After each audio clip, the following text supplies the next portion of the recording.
ていただいたのは日本で建造された航空母艦の復元 CG になります。日本はイギリスから空母の先端技術を積極的に取り入れた結果、わずかな期間で世界水準の性能を持つ航空母艦を生み出すと、英米とは異なる独自の発展を遂げていきました。この動画では空母黎明期から第二次世界大戦の終結までに建造された日本空母をざっくりと紹介いたします。なお、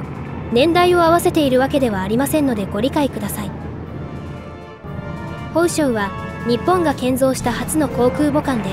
1922年12月27日に竣工しました。世界初の空母と定義されることもある宝生ですが、その設計はイギリスから大きな支援を受けており、空母ハーミーズの原案など様々な図面が提供されて建造に至りました。問題は宝生への着艦でしたが、最終的にはイギリス人のウィリアム・ジョルダン氏に依頼することになり、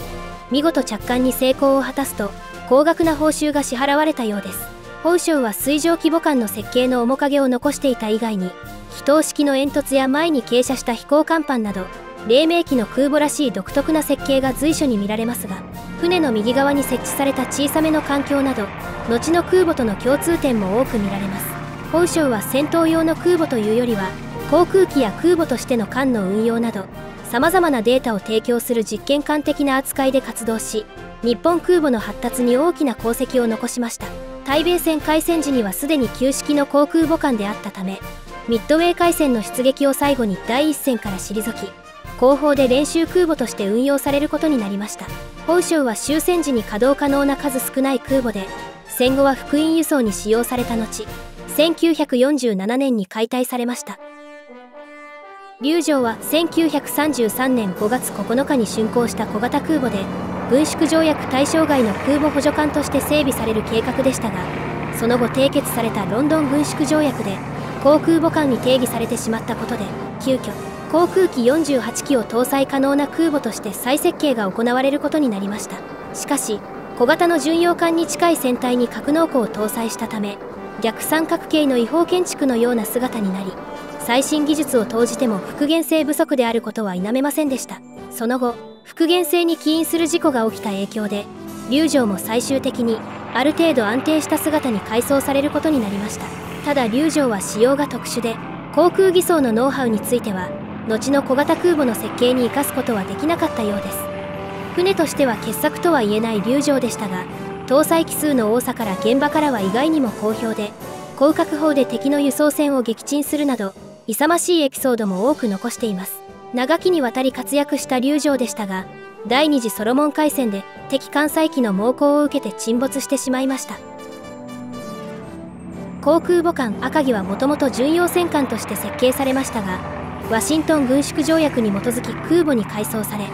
1927年3月25日に竣工しました。竣工時の赤城は多段式の飛行甲板を備えており、下段の飛行甲板は発艦用、上段の飛行甲板は着艦用として運用することで、離着陸の空間を分離して運用する計画でしたが、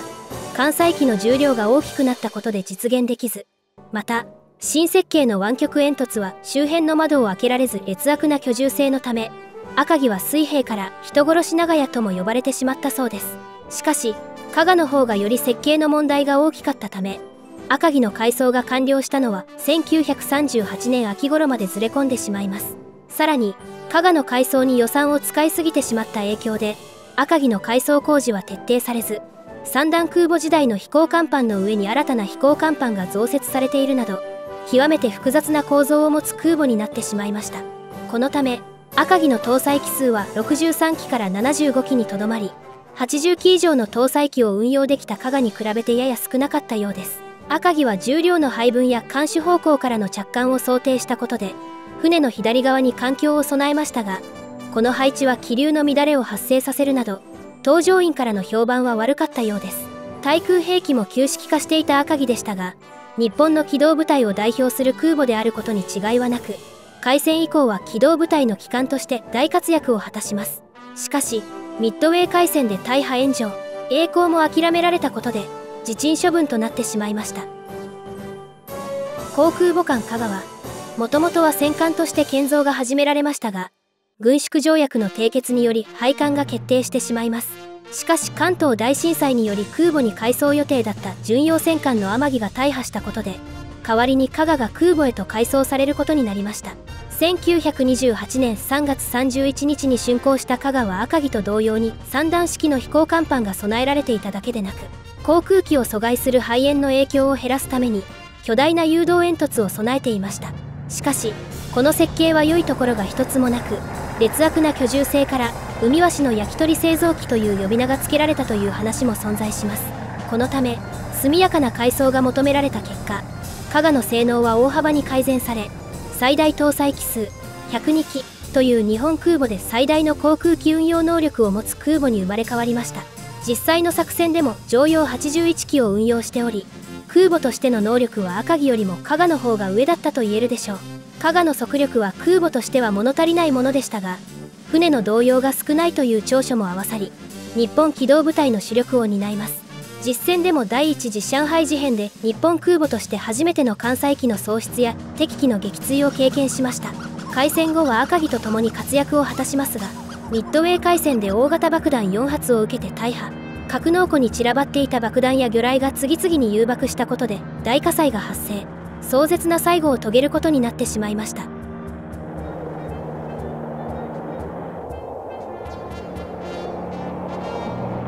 双竜は軍縮条約の枠内を利用して基準排水量1万トンの大きさで設計が試みられた中型空母で、1937年12月29日に竣工いたしました。空母の飛行甲板は爆弾1発の被弾により離発着が不可能になる上、船そのものが巨大な赤城や加賀では一度に失われる戦力が大きすぎると判断され、中型空母により戦力の分散が試みられることになります。航空機の性能が未成熟であった当時、双竜の原案では巡洋艦並みの砲撃力を持たせる計画も存在しましたが、復元性に起因する事件の発生したことなどが影響し、純粋な空母として設計が見直されることになりました。完成した双竜は加賀を小型にしたような艦用で、排水量こそ増大したものの速力や搭載能力などバランスが良く、昇格型より扱いやすいと現場からの評価も高い船でした。双竜の設計はその後の日本空母に大きな影響を与えることになるのです。しかし少ない排水量で設計された双竜はどうしても装甲を厚くすることができず、特に水平防御の脆弱さはミッドウェー海戦での喪失につながる大きな理由になってしまいました。飛龍は双竜の準姉妹艦ともいえる航空母艦で、1939年7月5日に竣工いたしました。建造経緯は双竜と同じく軍縮条約の制限の中で建造が計画されました。しかし日本が条約から脱退することが確定的となると、双竜から設計に変更が加えられ、艦限の高さが拡大された上に格納庫の面積も若干広げられました。また飛龍では艦首方向からの着艦が熱心に研究された結果、艦橋は再び船の左側となり、さらに舵の配置変更などが行われましたが、これら設計の変更は有効ではありませんでした。双竜と飛龍は空母としてはやや小型のため、航空燃料の搭載量が少なく、新鋭ながらも運用構想に耐えられるか不安視された意見も存在しています。開戦後、飛龍は日本機動部隊の中核として活躍を果たしますが、ミッドウェー海戦で味方空母3隻が相次いで炎上。しかし生き残った飛龍は1隻で敵の空母3隻と渡り合い、ヨークタウンに致命傷を負わせました。これは対空母用の空母という飛龍の設計思想を発揮した戦いであったと言えますが、奮闘むなしく大破、味方駆逐艦による雷撃処分が行われることになってしまいました。空母昇格は1941年8月8日に竣工した昇格型空母の一番艦で、この姿は同年12月頃の開戦時の姿を復元したものです。軍縮条約の制限を受けなかった昇格型は飛龍を大型化したような設計で、速力も高く防御力の強化も図られています。さらに赤城や加賀に比べて搭載数も遜色なく、より多くの航空機燃料を搭載可能でした。当時の空母として理想に近い性能を得た昇格型は一般的に傑作空母として評価されています。しかし高速を発揮させるために船体が細長くなったため、横に動揺が大きいという欠点があり、搭乗員にとっては苦労が大きかったという記録が残されています。また脆弱な飛行甲板は変わらずで、この欠点の改善は空母大砲を待たねばなりませんでした。開戦以降、昇格、随格は日本の機動部隊で練度が劣っていると評価されていましたが、ミッドウェー海戦以降は赤城と加賀から1高線を引き継ぎ、激戦を戦い抜くことになります。昇格は幾度も大きな被害を受けながらも生き残り、高い抗堪性を見せましたが、マリアナ沖海戦では潜水艦からの魚雷3本を受け、ついに沈没してしまいました。空母随閣は1941年9月25日に竣工した昇格型空母の2番艦です。理想に近い性能を誇っていた昇格型空母の存在は大きく、海軍はこの随閣、昇格2隻の空母の戦力化を待って真珠湾への攻撃に踏み切ったと言われています。随閣と昇格はわずかな期間で戦力化された都合により練度に不足があるとみなされていましたが、世界初の機動部隊同士の対決となった珊瑚海海戦では敵機動部隊の撃破に大きく貢献し、さらに赤城や加賀を失ってもなおアメリカ機動部隊と互角の戦いを繰り広げるなど対戦を通じて大きな活躍を果たします。日本艦艇の中で最高の武勲艦として評価される一方で、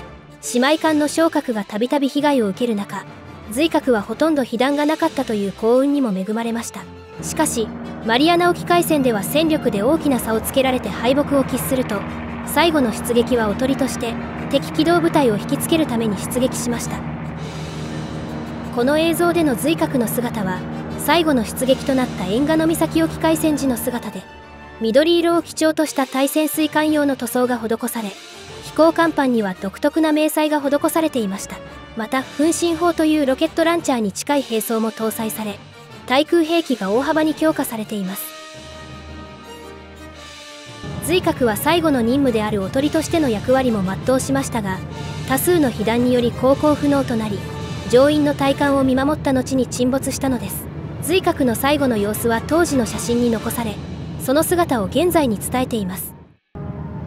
航空母艦巡洋はもともとは豪華客船橿原丸として三菱長崎造船所で進水しましたが、国際情勢の悪化に伴い空母への改装が決定され、1942年5月3日に空母巡洋として竣工しました。昇格型空母に迫る排水量を持ち、堂々たる艦揚を備えた巡洋は試験も兼ねて大型の艦橋が設置されており、これは次世代の日本空母の標準的なスタイルになるはずでした。巡洋は純粋な空母ではないため、格納庫の有効床面積は飛龍に比べるとやや狭いものの、広大な飛行甲板を用いることで51機を搭載艇数として運用することができ、航続距離も非常に優秀でした。速力はやや低速でしたが、幅の大きい船体のため乗り心地が良かったという証言が残されています。ミッドウェー海戦以降、巡洋は主力空母のような運用がされると、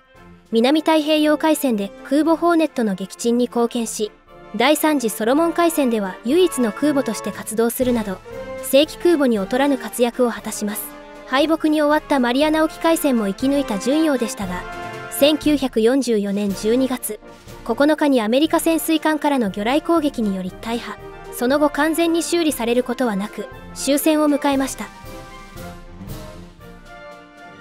飛陽は巡洋型空母の2番艦にあたりますが、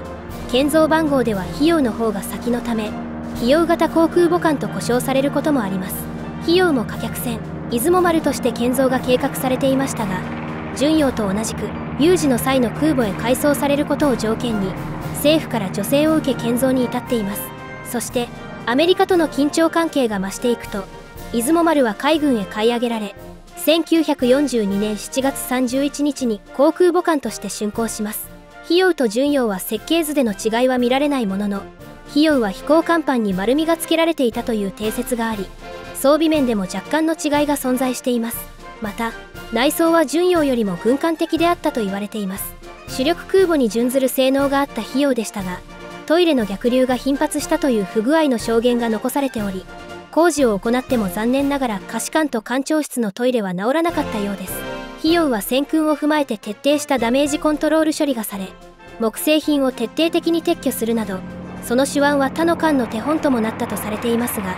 マリアナ沖海戦の際、敵機の攻撃により航行不能となると、さらに潜水艦からの魚雷攻撃を受け、大火災が発生。不運なことに消火ポンプが故障すると復旧は断念され、飛陽は海中に没してしまいました。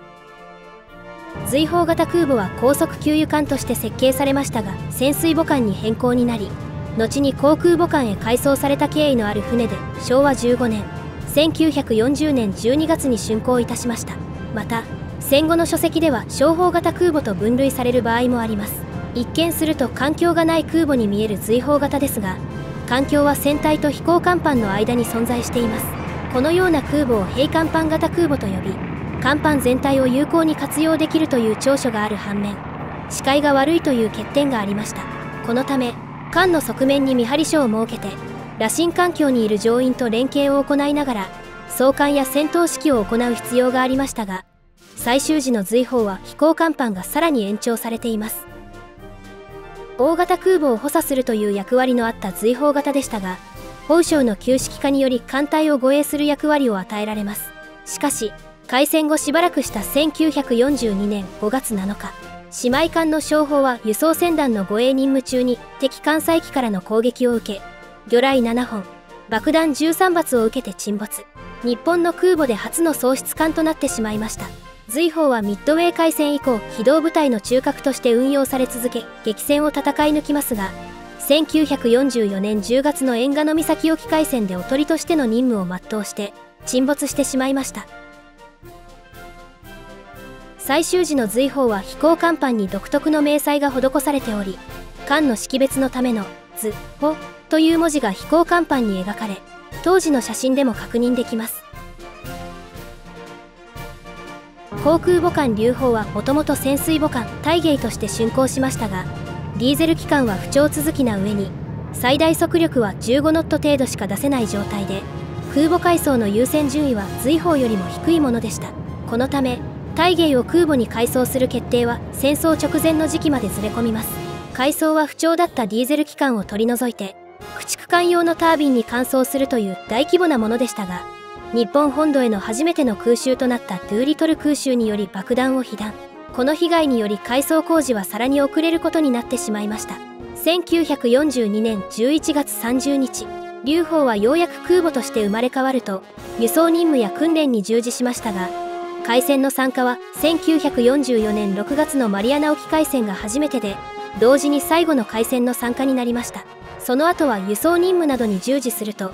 1944年11月7日、龍鳳は帝国海軍機動部隊最後の旗艦となります。しかし、もはや乗せるべき航空隊はなく、1945年3月19日の呉軍港空襲で大破すると、そのままの状態で終戦を迎えました。龍鳳は書類上随砲型空母に分類されていますが、原則に補助環境が設置されているなど設備に違いが見られます。また船体そのものも異なるため、龍鳳の全長は随砲よりもかなり長く、原則のバルジも特徴的です。千歳型航空母艦は水上機母艦から航空母艦へと改装された経歴を持つ平甲板型の空母です。書類では随砲型航空母艦に分類されている千歳と千代田ですが、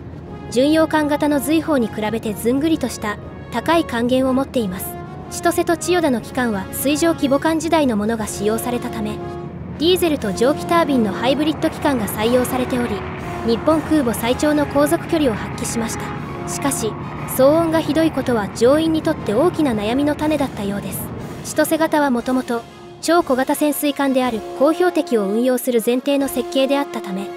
格納庫の床面の高さは海面にほど近く、浸水のリスクを考えると空母としては不利な設計の箇所がありました。そのため隔壁の数を増やして対応しています。また空母に改装された時点で艦名は改名されるのが通例でしたが、乗員たちの希望により千歳と千代田という名前のまま両艦は最後まで戦い続けることになりました。千歳が空母への改装が完了した1943年12月頃、すでに日本は敗勢にあり、両艦が活躍できるような戦況ではすでになく、最後の戦いとなった遠賀の岬沖海戦では事実上のおとりとして使われ、2隻とも沈没してしまいました。航空母艦大砲は次世代の機動部隊を担うべく設計された基準排水量3万トンの大型空母で、それまでの日本空母とは異なり、ハリケーンバウと呼ばれる艦首形状を採用し、空母巡洋でテストされた新設計の環境を備えています。そして最大の特徴は強靭な防御力で、大砲はそれまでの空母の欠点だった飛行甲板の装甲化が図られており、500kg 爆弾による急降下爆撃にも耐えられる構造を備えていました。また対空兵器も新型の超実産地広角砲を備えており、最新の航空偽装により新型機の運用にも適していた空母でした。しかし重装甲を施したため格納庫の面積は小格型よりも減少しており、搭載艇数は52機程度でした。大砲の搭載機数は厳密には烈風や流星といった新型艦載機が大型化することを見越した艇数で、飛行甲板の面積などを考慮すると小格型よりも 6% 程度有効面積が少ないという水準に抑えられています。大砲はラテックス被膜の飛行甲板を備えていたというのが定説でしたが、近年の調査では木甲板であることがほぼ確定されており、最終的には軍艦色に近い色で塗装されたと考えられています。不沈空母と期待された大砲でしたが、マリアナ沖海戦で敵潜水艦からの魚雷が一発命中すると気化したガソリンが艦内に充満、さまざまな不運も重なり大爆発を起こして沈没してしまったのです。これは密閉型空母の重大な欠点として指摘されています。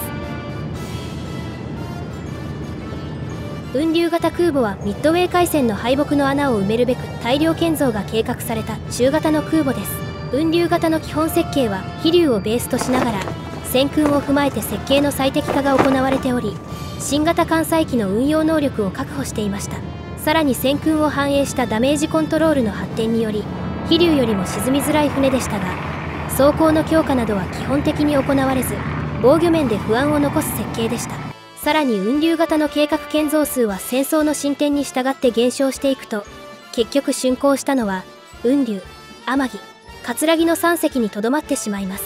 3番艦の葛城は雲龍よりも量産性に考慮した設計が見られ、全体的にポリゴンモデルのように角張った形状が目立ちます。環境構造物も拡大されており、艦影はやや異なっていました。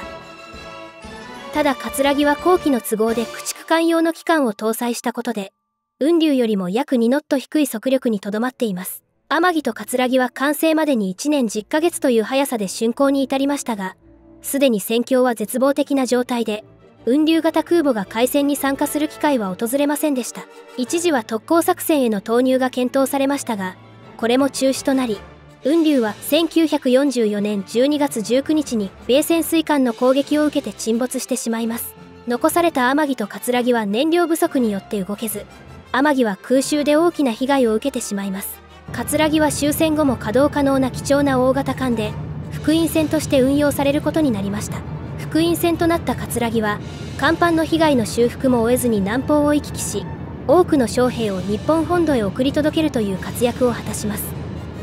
福音船としての役割を終えた葛城は1946年12月に解体され、船としての生涯を終えたのです。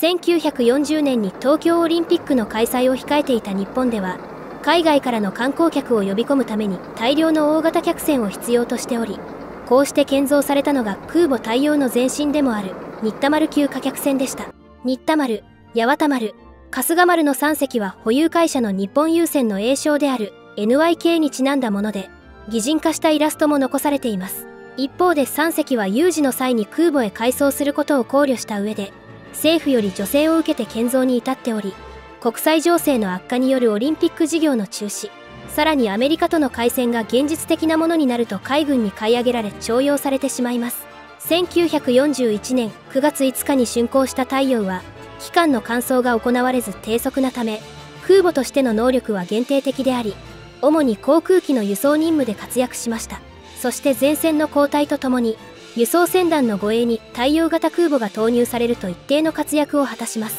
しかしその一方で、3隻ともに船団護衛中に潜水艦からの攻撃によって失われており、太陽型空母の運用については批判も存在しています。空母太陽と運用は日本空母では唯一の12産地単装広角砲が搭載されたのが特徴です。2番艦の運用は大破し艦首を失ったことで、太陽とは異なり連装広角砲など装備を追加しています。ただ、最終時の運用の写真は現存しておらず、確実には確認できません。また、最後の空母に改装された中陽は、最初から連装広角砲が搭載されているなど3隻の中では最も洗練された航空偽装が施されていたようです。海陽は南米航路向けに建造された貨客船アルゼンチナ丸を改装した空母で、書類上は太陽型空母に分類されています。ただし船体構造や偽装について大きな違いが見られるため、実際は準同型艦に近い関係と言えます。新田丸級と同じく有事の際の買い上げを条件に政府の助成を受けて建造されたアルゼンチナ丸級貨客船でしたが、空母への改装計画は戦前にはなく、ミッドウェー海戦の敗北を受けて急遽空母への改装が決定しました。しかしこの決定の直後に同型艦のブラジル丸が沈没してしまったため、アルゼンチナ丸のみが空母へと改装されました。海洋は空母として速力が低かったため、駆逐艦用の機関に換装。行使状態で速力は 23.82 ノットを記録し、実際の護衛任務では24ノットを記録しています。海洋は改装空母の中でも特に小型のため、機動部隊の空母としての運用はされず、航空機輸送任務や船団護衛の任務につき、艦載機を搭載した航空母艦としては、帝国海軍最後の外洋航海任務を全うしました。南方航路寸断により護衛空母としての活動が終了した後に、1945年4月以降は訓練用の標的艦として活動しますが、機雷や空襲により大きな被害を受けてしまい、大破着底した状態で終戦を迎えました。新陽はドイツの客船シャルンホルスト号を改装した航空母艦で、書類上は対応型空母に分類されています。客船シャルンホルストはドイツと日本とを結ぶ極東航路に就航しており、これは他の対応型空母のルーツとなった新田丸、八幡丸、春日丸と競合するライバル関係にありました。しかし第二次世界大戦が勃発すると、拿捕されることを危惧してシャルンホルストは日本にとどまり、戦後に日本側が建造費の代金を支払うという条件でドイツから譲り受けることになりました。シャルンホルストは船体も大きく、空母としての活躍も期待されましたが、客船時代の図面がなく、結局改装には1年3ヶ月という長い時間を要しました。しかもドイツ製の高温圧ワグナー艦は不調続きで、機関の換装を行う必要もあり、工事が完了したのは1944年3月、海上護衛隊に編入されたのは7月のことでした。新陽は航空機輸送任務のほか、数度にわたって船団護衛に就くなど有効に活用されましたが、1944年11月17日、米潜水艦からの魚雷攻撃によって沈没してしまいました。対応型空母は書類上5隻でしたが、並べると偽装に違いが見られ、特に船体から異なる海洋と新陽は異質な存在でした。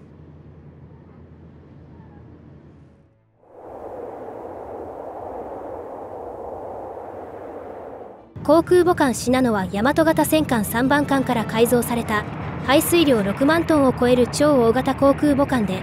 第二次世界大戦中に建造された空母の中では世界最大の大きさを誇りました。信濃の空母改装計画では味方空母機の中継基地として活動する洋上基地構想が検討されましたが、最終的に大砲同様に飛行甲板に装甲を施した重装航空母として建造することが決定します。信濃は設計は様々な戦訓が反映されており、誘爆を抑えるため格納庫の全部は開放式で、攻撃機を収容するためのスペース、格納庫の後部は閉鎖式で、こちらは戦闘機用となっています。さらに800キロ爆弾の急降下爆撃に対する防御が求められており、甲板の防御は大砲よりも充実していました。さらに水平防御は戦艦並み、垂直防御は10巡以上、水中防御は大和すらも凌駕し、魚雷に対しても高い抗堪性を発揮するはずでした。信濃の搭載艇数は50機程度と船体の規模の割には非常に少ないものの、設計者のメモによると既存の戦闘機なら80機以上が搭載可能だったという資料も存在しています。しかし、いずれにせよ信濃が竣工した1944年11月19日時点で載せるべき航空隊はすでになく、竣工も書類上のもので、実際は完成しているとは言えない状態でした。信濃は偽装工事を進めるために、船内で工事を続けながら呉に向けて出港しますが、その途上で潜水艦からの魚雷4本を受けて沈没。あまりにも短い生涯を終えることになってしまいました。その沈没の原因は、乗員の訓練がままならなかったことや、事実上未完成であったことの影響が強いと指摘されています。偽装が完了する前に沈没してしまったため、今回復元された姿は、完全な偽装を施した状態の、あくまでも想像図になります。最後までご視聴いただきまして誠にありがとうございました。日本の空母の復元はこれで完了です。参考にした書籍や資料提供いただいた方の詳細は概要欄に掲載しております。この場を借りまして感謝申し上げます。ありがとうございました。あとは軽順と駆逐艦ですけれども、まあ年内くらいにはなんとかできるとは思います。はい、この動画への高評価やチャンネルの登録、そして活動の継続のためのご支援をいただけますととても嬉しく思います。それでは皆様、次の動画でお会いいたしましょう。さよなら、バイバーイ。